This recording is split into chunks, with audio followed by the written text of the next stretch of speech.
Welcome to Marketing Decoded, the podcast where we unravel the mysteries of marketing for busy business owners. Here are your hosts, Daniel Kodum and Jackie Strack. Hi, this is Daniel. Welcome to another episode of Marketing Decoded. I'm here with my partner in crime, Jackie Strack. Well, welcome, Miss Strack. How are you today? So good now. For those of you who are just tuning in, we were having some technical difficulties and we're both now in a very quirky mood, and we are going to try to re-record this for, I think, the fifth time this morning. So today we're going to talk about content marketing and all the fun stuff going around with it and the impact of AI. But I will let Jackie to start this conversation off. Awesome. Well, thank you, Daniel. Today I wanted to talk, like Daniel said, about content marketing. And this is a topic that's near and dear to me because I started out in marketing as a content writer. And I have seen kind of the evolution of how content has been perceived in marketing. Now with all the AI tools around, Gemini and ChatGPT, people are wondering if they should rely on those for their content creation. Wait. I have a question, Ms. Strack. What Yes, is go ahead, content? Daniel. What is content? Oh, great question. Content is anything that's written for your marketing. So it could be your website materials, like the copy on your website. It could be blog posts. It's anything that is of the written word. So images aren't content? Well, they are content, but not for the purposes that I'm talking about right now. Well, thank you for the clarity. You're welcome. Anytime, anytime.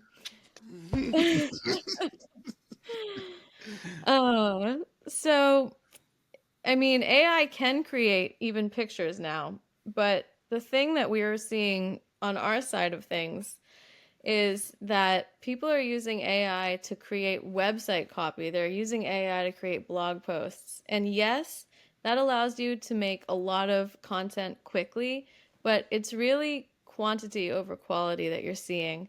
And now more than ever, the search engines are really rewarding content that is useful to humans.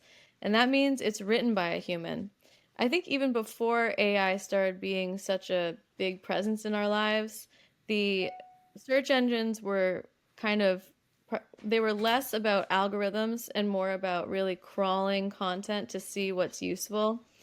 And now that's just been amplified. So the best advice that I can give any marketer, any business owner right now is to really make sure that you're using content to drive your marketing and that the content you're using is written by humans and is as useful as possible. So I have Daniel? another question, Ms. Strack. Yes, please. Go ahead. So if it's written by humans, are you saying all AI is garbage and we shouldn't touch it at all? No, I'm definitely not saying that. AI has it has a place in content marketing. The place where AI can really shine, I think, is not in writing the content, but in helping your human writers to do research. The research part of content creation can be really tedious. It can take a long time, it can take a lot of hours. With something like Gemini or ChatGPT, you can get a ton of information quickly. You should still fact check it because all these AI bots and everything, they're not always completely factual. So definitely check anything that's really important. But yeah, these platforms are great for research and fact gathering. Good to know. Well, I'm glad my little Gemini tools and ChatGPT are not complete garbage. Yes, still use them. I like to think of them as a semi-competent assistant. So Semi-competent. So a C level to B level assistant is what you're talking about. exactly. Something that you can give tasks to. You have to check their work, but they can get you the answers and they can do a lot of activities that might take a long time for you. They can get the legwork done. Got it. Now you mentioned making the content useful. What do you mean by useful? Well, the content should be relating to pain points that clients in your industry actually are dealing with, are wrangling with. And one way to figure this out, there's two ways that we recommend. One is to do social media listening, to kind of creep on your competitors' social media accounts and see what they're writing about, see what the clients that are interacting are asking about. There's also some tools that you can use for social media listening to see like trending topics in certain industries. And there's also competitive analysis that can be done either on your own or with a marketing partner to find out which keywords competitors are ranking for and which terms clients or prospective clients are typing in to their search bars to find answers about. Oh, I have one that's even easier than that. What is it? What if you did something very unique for business owners and marketers? What if you Mm-hmm. listen to your own customers and what they're asking you?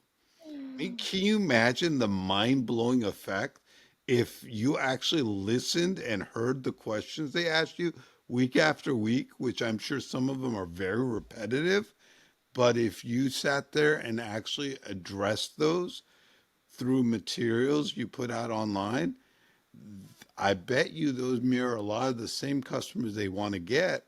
And then they could find you on the internet and find you as authoritative and useful, as you like to put it, for Mm-hmm. that topic. I'm actually going to tell you a personal example that happened to me today. It's Mm. for a client who was presenting at an event I was at. He started talking about a service he provides. Great presentation, wonderful. In the middle of the presentation, which I normally wouldn't do, but I took my phone out, not to make a phone call, not to check my email, but to go on his website. Because in all the time, I don't remember one time that I remember writing or seeing anything about the service he was talking about, the website. Ironically enough, 10 minutes later, someone raises their hand in the group and says, "Hey, you should create a landing page about this for your website and send it to people." Useful content is also the content that actually applies to your business. So if you're promoting a product or service, make sure you've written about it too. Mm-hmm. Very true. That's a great point. Yes.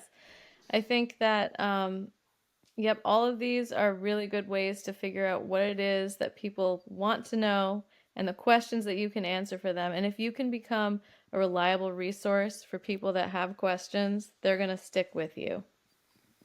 Absolutely. Yes. And So what is the best approach to create a high quality, useful piece of content from start to finish that you would recommend, Ms. Strack? well, what I would say is start by listening in, either using the social media tools, using Daniel's novel idea of listening to your clients and the questions that they ask. Um, gather some gather some topics that you think people need to know about, and then use that to create a content calendar for yourself. Writing blog posts. We recommend doing weekly blog posts, ideally, but whatever you can do consistently. And then, like Daniel said, adding landing pages to your website that are about the services that people always ask about or frequently asked questions that people ask about. And then once you do that, promoting your content on social channels. If you're interested in making a YouTube channel for yourself, promoting the topics there. Um, sending out blogs on your social media channels, I got it. even I got yes. another thing. You're Uh, such a good student today, Daniel. I try my hardest, and I'm very impatient today, so I like to interrupt you a lot. Let's hear it. Did you know that a lot of content is interrelated? And that Mm, rather than have, if you're in the same space writing a bunch of content, mm-hmm. a great thing you should do is connect all the content by linking them together. That will help Mm-hmm. search engines. It also helps your consumers. It's think of it like writing a good book. If you write a great chapter and write another great chapter, but you don't connect them together, how will someone know how the story ends? Mm-hmm. And the more you can get people to keep following the story, the more likelihood they will purchase, buy, use you for their services. And the more likely Google will find you reliable and Mm. authoritative. Can you give us an example, Daniel, on like the, you know, practical way that someone can do some interlinking with their content? Absolutely. So let us take a company that does tree service as an example. Mm-hmm. They may have a page about tree services. Within that page, they talk about some of the ways they do tree service is through tree pruning, tree removal, could be stump removal. They should then have pages about tree pruning, trees, stump removal, tree trimming. Even though some of these are mean the same thing, you want to have a page about those. And Mm-hmm. then within those pages, you may have page information about where you do these services. So let's say they do these services in Los Angeles. They should have a page about Los Angeles. And then within the page about Los Angeles, have another page that talks about Los Angeles tree services. Each of these flows. Now, most consumers will not get past page one. They may not get past page two. But throughout this, also, you should have some easy mechanism.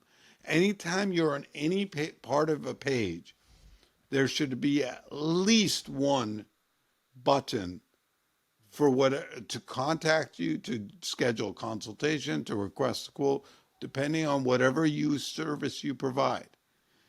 If a consumer has to scroll up or down to find a way to start a chat with you, you're making it harder for them. You're making it difficult. But that interlinking that I just described, where you're connecting the pages, keeps the consumer on there, shows them you're more than just a one service thing, shows them that you know what you're talking about and you're not afraid to help them. And then by having the links, the buttons, you're now making it easy for them to want to be able to find a way to reach out to you to start at least a conversation about what you are selling. Mm-hmm.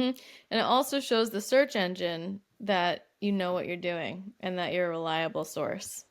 Yep, absolutely, absolutely. Yep. I'm wondering if we can talk for a second. This is probably more technical and for other marketers, but I'm wondering if we can talk for a second about the pivot that we made as a company away from backlinks and towards digital PR. I think it's a critical piece because first of all, let's define a backlink Hmm. because marketers, most marketers will know what a backlink is, Mm-hmm. but most business owners may not, or what they think it is. A backlink, I always analogize it to citations within research papers. It's Mm-hmm. basically connecting what you're doing to something else. In the web world, you want backlinks where you are cited in other people's websites or online presence. Mm-hmm. However, just like you don't want to be in the middle of a police report, you don't want to be in the middle of a bad website. And there are bad websites. There are sites in the dark web, but there are also sites whose primary focus is to sit there and solicit money for putting a link on your site. These sites become toxic. That is the term used. It means they become garbage. Google recognizes they're just manipulations and they ban them. And I use that word ban in quotes, but they flag them as suspicious. And backlinks strength has dissipated over time because it used to be you would get hundreds, thousands of backlinks. Some you'd pay, some you just create through commenting or other means, and they would be on what's considered low quality sites. And the low quality was based on uh, the algorithms that would define it based on the site's strength. And I don't want to go into too much technical detail, but their SEO strength, the length of time they were around, how much engagement, a bunch of factors go into it. It's a 0 to 100 score. And company like the Googles, the Forbes, etc., are generally at 100. Most small businesses, if they get to the 30s or even 40s, you're really golden. Teens and 20s are usually after a short period of time you've been doing something steady. So, recognizing the move away from it, we looked at creating less backlinks, but more less generic backlinks, but more high quality connections through digital PR. One, it promoted businesses. Two, it can create a higher quality connections, which improve SEO. So getting client in front of Forbes, getting a client in the local newspaper with links back to the website have a much better disposition, even though they're instead of maybe 5 or 10 a month, now you're doing one every 3 to 6 months. It has a better impact. So that's where the shift came in. And similarly, you saw that shift related back to our main topic today, content. There used to be a technique way back when we first started almost 15 years ago, where you would create a page, and if using the tree example, if you wanted to do trees, you would have on a single page maybe 20 mentions of tree service. Mm-hmm. And if you wanted to be in certain cities, you would list those cities on in a list format. It was ugly. It was hideous. I can't begin to describe how bad it was. Think of the worst outfit you've ever worn and multiply it by 100 times. But it worked because Google was stupid. It was like a baby that had just come out. Now we've got a mature Google, a Google who's grown up, gone through its teenage years, gotten rid of all the acne, and now it's really smart. It knows stupid content, ugly content. It wants to dress like it's in the Paris fashion show or Milan or whatever, New York, the high end. It wants to be with the Louis Vuittons. And it is only going to look for high quality content. And then comes this character in the middle of all this called AI. Well, AI is that stupid Google from 20 years ago. It doesn't know any better right now. It says its second word is intelligence, but it's not as intelligent as most people think. It provides duplicate content. It provides information that can be very generic, and it needs to be refined by a human, as you said, Jackie.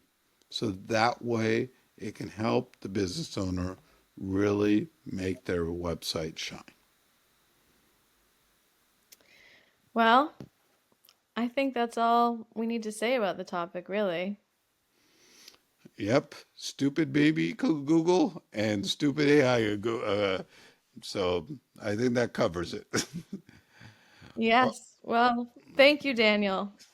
well, thank you, Jackie. Until next time, join us for Marketing Decoded. Happy marketing.